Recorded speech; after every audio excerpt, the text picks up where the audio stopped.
Bonjour à tous, SB de Somas Advisors.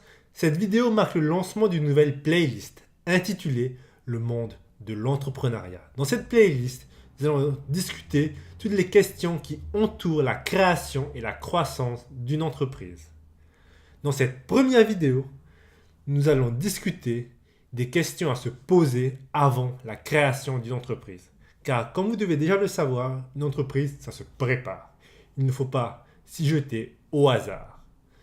D'où cette vidéo qui vous présente les questions auxquelles il vaut mieux apporter une réponse avant la création d'une entreprise. C'est parti!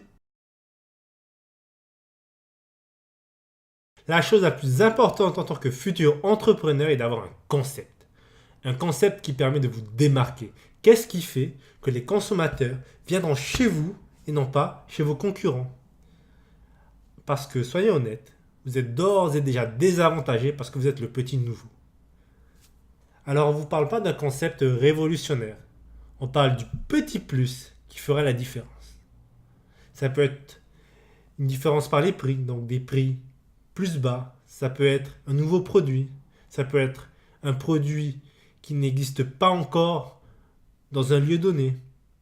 À vous de trouver. À vous de vous démarquer. La deuxième question est, avez-vous les moyens d'y parvenir? C'est-à-dire, avez-vous les compétences et les moyens financiers pour monter une entreprise? Parce qu'il va falloir que vous ayez un savoir-faire et un capital de départ. De plus, moins vous avez de savoir-faire, plus de capital de départ vous allez avoir besoin. Par exemple, si vous ne savez pas faire de comptabilité, vous allez devoir engager un comptable. Il faut que vous ayez des objectifs bien précis. Bien sûr, ils pourront évoluer avec le temps, mais il faut que vous sachiez dans quelle direction vous allez. Prenons un exemple afin d'illustrer ces trois premiers points. Concept, moyen et objectif. Imaginons que l'on veuille créer une pizzeria dans notre ville et on décide comme objectif d'être la pizzeria numéro 1 de la ville. Manque de bol, il y a déjà énormément de pizzerias en ville. Mais par chance, on a la capacité de créer des pizzas à base d'insectes. Donc, on décide de devenir la pizzeria numéro 1 qui vend des pizzas à base d'insectes en ville. À l'aide de ce concept, on arrive à se démarquer. On arrive à faire la différence par rapport aux pizzerias traditionnelles. De plus, ce concept permet également de se faire remarquer, que l'on parle de nous. Vous avez le concept, les moyens et votre objectif. Maintenant, il vous faut une stratégie, un plan d'action. Comment allez-vous faire connaître votre entreprise? Sur quels réseaux sociaux vous allez devoir vous mettre? Quel type de clientèle allez-vous cibler? Comment vous allez les approcher? Combien vous allez vendre vos produits? Quels outils marketing allez-vous avoir besoin? Beaucoup de questions auxquelles il faut répondre afin de définir, d'avoir une stratégie. Avez-vous regardé ce que vos concurrents font? À quel tarif leurs produits sont-ils vendus? Dans quoi ils excellent? Sont-ils sur les réseaux sociaux? Il vous faut apprendre de vos concurrents, connaître leurs points forts et leurs points faibles. Reprenons l'exemple de la pizzeria. Vos concurrents sont-ils sur les réseaux sociaux? Leurs pizzas sont-elles bonnes? Ont-ils des problèmes de livraison? Quels sont leurs prix?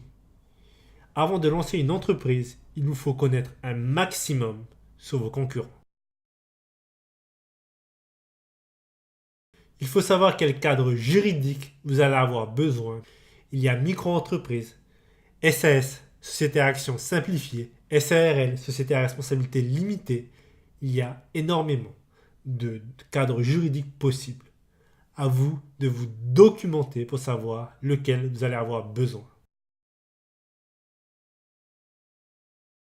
Un plan financier est nécessaire avant tout lancement d'un projet.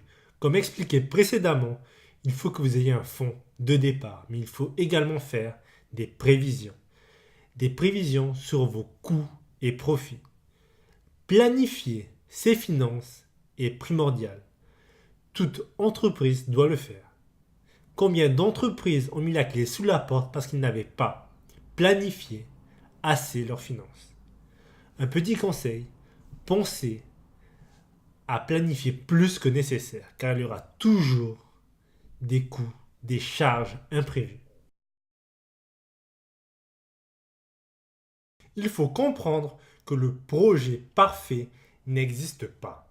Alors pourquoi je parle de ça? Tout simplement parce qu'il y a beaucoup de personnes qui remettent leur projet à plus tard parce que ils veulent le projet parfait. Ils ne se lancent pas à cause de ça. Alors, encore une fois, le projet parfait n'existe pas. Lancez-vous si vous y avez bien réfléchi et que vous l'avez bien planifié. De plus, certaines personnes vont vous dire que ce projet ne mènera à rien. Soyez sûr d'une chose, que vous devez avoir confiance en vous. C'est le plus important. Si vous avez bien planifié la chose, il n'y a aucune raison que le projet échoue. Cette vidéo touche à sa fin. J'espère que vous l'avez appréciée.